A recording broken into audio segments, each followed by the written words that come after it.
Well, Alan, thank you very much for the question. I want to first obviously thank Belmont University. Tom, thank you. And to all of you who are participating tonight and those of you who sent email questions in. I think everybody knows now we are in the worst financial crisis since the Great Depression. And a lot of you, I think, are worried about your jobs, your pensions, your retirement accounts, your ability to send your child or your grandchild to college. And I believe this is a final verdict on the failed economic policies of the last 8 years, strongly promoted by President Bush and supported by Senator McCain, that essentially said that we should strip away regulations, consumer protections, let the market run wild, and prosperity would rain down on all of us. It hasn't worked out that way. And so now we've got to take some decisive action. Now, step one was a rescue package that was passed last week. We've got to make sure that works properly. And that means strong oversight, making sure that investors, taxpayers are getting their money back and treated as investors. It means that we are cracking down on CEOs and making sure that they're not getting bonuses or golden parachutes as a consequence of this package. And in fact, we just found out that AIG, a company that got a bailout, just a week after they got help, went on a $400,000 junket. And I tell you what, the Treasury should demand that money back, and those executives should be fired. But that's only step one. The middle class need a rescue package. And that means tax cuts for the middle class. It means help for homeowners so that they can stay in their homes. It means that we are helping state and local governments set up road projects and bridge projects that keep people in their jobs. And then long-term, we've got to fix our healthcare system. We've got to fix our energy system that is putting such an enormous burden on families. You need somebody working for you, and you've got to have somebody in Washington who's thinking about the middle class and not just those who can afford to hire lobbyists. Senator McCain? Well, thank you, Tom. Thank you, Belmont University. And Senator Obama, it's good to be with you at a town hall meeting. And Alan, thank you for your question. You go to the heart of America's worries tonight. Americans are angry, they're upset, and they're a little fearful. It's our job to fix the problem. Now, I have a plan to fix this problem, and it's got to do with energy independence. We've got to stop sending $700 billion a year to countries that don't want us like us very much. We have to keep Americans' taxes low, all Americans' taxes low. Let's not raise taxes on anybody today.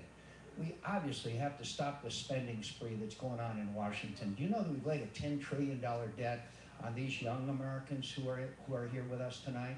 500 billion of it we owe to China. We've got to have a package of reforms, and it's got to lead to reform, prosperity, and peace in the world. And I think that this problem has become so severe, as you know, that we're going to have to do something about home values. You know that home values of retirees continues to decline, and people are no longer able to afford their mortgage payments.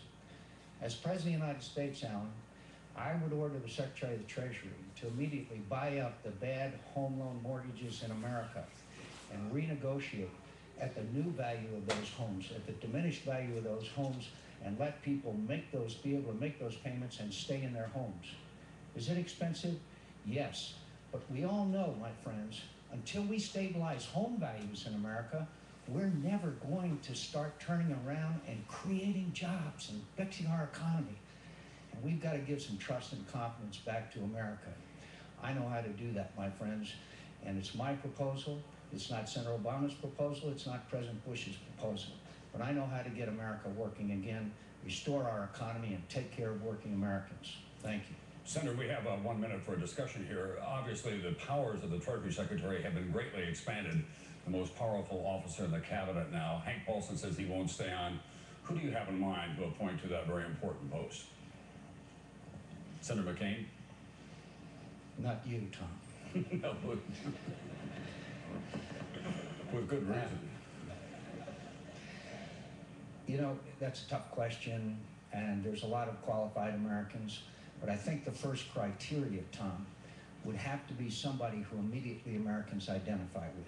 Immediately say, we can trust that individual. Supporter of Senator Obama's is Warren Buffett. He's already weighed in and helped stabilize some of the difficulties in the markets and with companies and corporations, institutions today. I like Meg Whitman. She knows what it's like to be out there in the marketplace. She knows how to create jobs. Meg Whitman was the CEO of a company that started with 12 people and is now 1.3 million people in America make their living off eBay.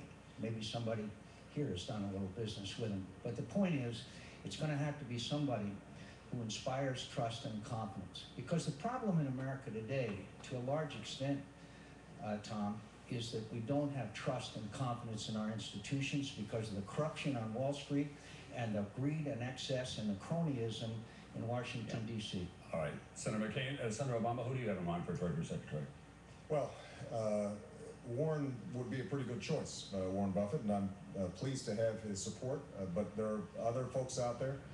The key is making sure that the next Treasury Secretary understands that it's not enough just to help those at the top. Prosperity is not just going to trickle down. We've got to help the middle class. And we, Senator McCain and I have some fundamental disagreements on the economy, starting with Senator McCain's statement earlier that he thought the fundamentals of the economy were sound. Part of the problem here is that for many of you, wages and incomes have flatlined. For many of you, it is getting harder and harder to save, harder and harder to retire. And that's why, for example, on tax policy, what I want to do is provide a middle-class tax cut to 95% of working Americans, those who are working 2 jobs, people who are not spending enough time with their kids because they are struggling to make ends meet. Senator McCain is right that we've got to stabilize housing prices, but underlying that is loss of jobs and loss of income. That's something that the next Treasury Secretary is going to have to work on. Senator Obama, thank you very much. May I remind both of you, if I can, that we're operating under rules that you signed off on, and when we have a discussion, it really is to be confined within about a minute or so. We're going to go now, Senator McCain, to the next question for you from the hall here, and it comes from Oliver Clark, who is over here in Section F. Oliver? Well, Senators, through this economic crisis, most of the people that I know have had a difficult time, and through this bailout package, I was wondering what it is that's going to actually help those people out. Well, thank you, Oliver, and that's an excellent question because, as you just described it, bailout, when I believe that it's rescue. Because of the greed and excess in Washington and Wall Street, Main Street was paying a very heavy price, and we know that. I left my campaign and suspended it to go back to Washington to make sure that there were additional protections for the taxpayer, in the form of good oversight, in the form of taxpayers being the first to be paid back when our economy recovers, and it will recover, and a number of other measures. But one of the real catalysts, really the match that lit this fire, was Fannie Mae and Freddie Mac.